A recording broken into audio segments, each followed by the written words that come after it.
Hello friends, welcome to யோசனைப்புதுசு.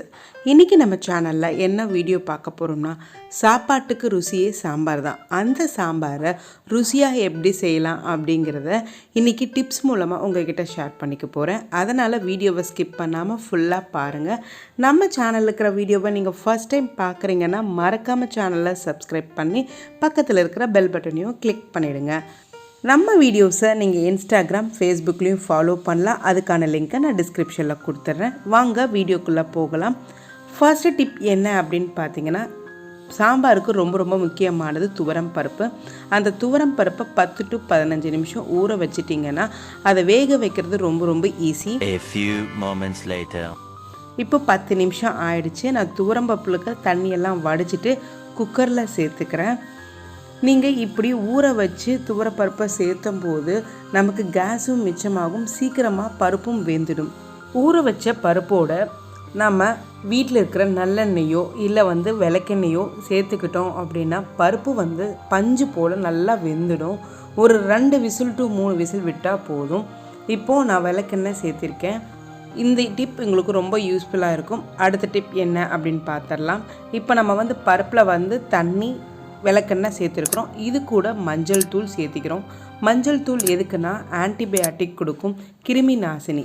இந்த மஞ்சளோட மகிமையை நம்ம முழுசாக நம்ம பாடிக்கு கிடைக்கணும் அப்படின்னா கூடவே கொஞ்சமாக மிளகு சேர்த்துக்கணும்.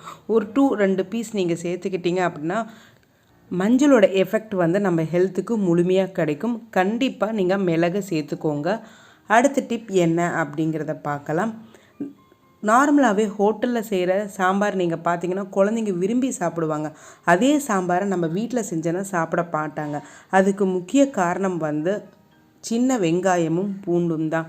நீங்கள் சின்ன வெங்காயம் பூண்டை அப்படியே சேர்க்குறத விட இந்த மாதிரி இடித்து தட்டி நீங்கள் சேர்த்துனீங்கன்னா ரொம்ப சுவையாகவும் அதில் இருக்கிற ஆரோக்கியமும் நமக்கு முழுமையாக கிடைக்கும். சாம்பாருக்கு ரொம்ப ஸ்பெஷல் சின்ன வெங்காயம் தான். நீங்கள் எந்த அளவுக்கு சேர்த்துக்கிறீங்களோ சாம்பார் அந்த அளவுக்கு டேஸ்ட்டாக இருக்கும். பூண்டு மினிமம் ஒரு 5 to 6 பூண்டு கன்ஃபார்மாக சாம்பாரில் இருக்கணும். இது நமக்கு கேஸ் தொந்தரவு எதையுமே கொடுக்காது. அதே மாதிரி நீங்கள் சின்ன வெங்காயம் சேர்த்தும் போது நமக்கு பிளட்டு நிறைய ஊறும். கண்டிப்பாக சின்ன வெங்காயமும் பூண்டும் சேர்த்துக்கோங்க. இப்போ நான் சின்ன வெங்காயத்தையும் பூண்டையும் இடிச்சிட்டேன். இப்போது அதை குக்கரில் சேர்த்துக்கலாம். இந்த மாதிரி இன்க்ரீடியன்ட்ஸ் எல்லாத்தையும் நீங்கள் சாம்பாரில் போடும்போது கண்டிப்பாக ரொம்ப ருசியாக இருக்கும். வீட்டில் இருக்கிற பெரியவங்களும் குழந்தைங்களும் விரும்பி சாப்பிடுவாங்க. கண்டிப்பாக நான் சொன்ன இந்த டிப்ஸ் எல்லாத்தையும் ஃபாலோ பண்ணிக்கோங்க. அடுத்த டிப் என்ன அப்படிங்கிறத பார்க்கலாம். நான் சொல்கிற எல்லா டிப்புமே உங்களுக்கு டைம் சேவிங்காகவும் இருக்கும், ரொம்ப ஈஸியாகவும் இருக்கும். இப்போது நம்ம சாம்பாருக்கு கேரட், பீன்ஸ்லாம் சேர்த்துவோம் இல்லையா? இந்த கேரட், பீன்ஸ் எல்லாத்தையும் கட் பண்ணிவிட்டு ஒரு டிஃபன் பாக்ஸில் போட்டு கொஞ்சமாக தண்ணி ஊற்றி டிஃபன் பாக்ஸை நல்லா டைட்டாக மூடி வச்சுடுங்க. நல்லா மூடி இருக்கணும். நல்லா டைட்டாக மூடினதுக்கு அப்புறம் அது குக்கரில் வச்சு நீங்கள் நார்மலாக பருப்புக்கு ஒரு 3 விசில் விடுவீங்க இல்லையா? அந்த மாதிரி 3 விசிலுக்கு அப்புறம் நீங்கள் ஓப்பன் பண்ணி பார்த்தீங்கன்னா கேரட், பீன்ஸ் எல்லாமே நல்லா வெந்திருக்கும். நீங்கள் இதுக்காக தனியாக வணக்கி அதை எடுக்கும்போது ரொம்ப லேட் ஆகிடும். உள்ளே இருக்கிற பருப்பும் நல்லா வெந்துடும். இந்த மாதிரி நீங்கள் செஞ்சீங்கன்னா உங்களுக்கு கேஸும் மிச்சமாகும். அதே மாதிரி வேலையும் சீக்கிரம் முடிஞ்சிடும். பாருங்கள் கேரட் எந்த அளவுக்கு வெந்திருக்குன்னு. அடுத்த டிப் என்ன அப்படிங்கிறத பார்க்கலாம்.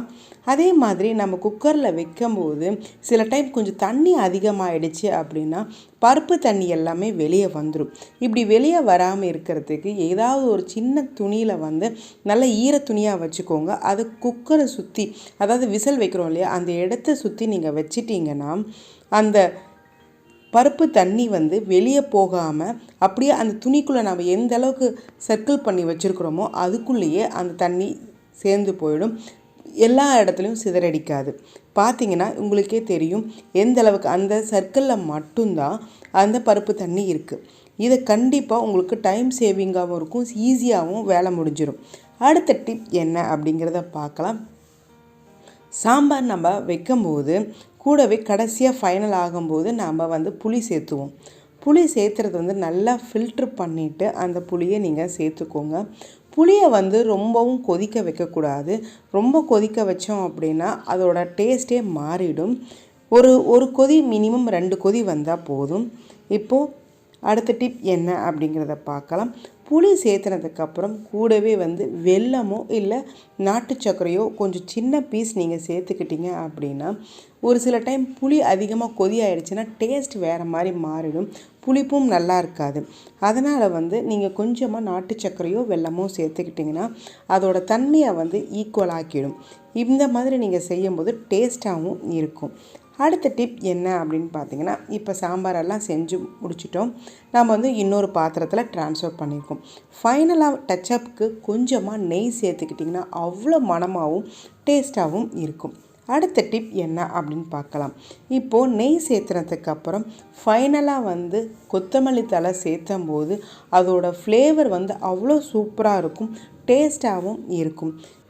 பருப்பு சாம்பார்னு சொன்னாவே இந்த மாதிரி மெத்தடில் நீங்கள் பண்ணீங்க அப்படின்னா குழந்தைங்களும் பெரியவங்களும் விரும்பி சாப்பிடுவாங்க. ஹோட்டலில் போய் நம்ம சாம்பார் வாங்கி சாப்பிடணுங்கிற அவசியமே கிடையாது. நான் சொன்ன இந்த டிப்ஸு எல்லாத்துலேயுமே உங்கள் உடல் ஆரோக்கியமும் மேம்படும், டைமும் சேவ் ஆகும், சாம்பாரும் ருசியாக இருக்கும். அதனால் கண்டிப்பாக நீங்களும் வீட்டில் ட்ரை பண்ணி பார்த்துட்டு கமெண்ட் பண்ணுங்கள்.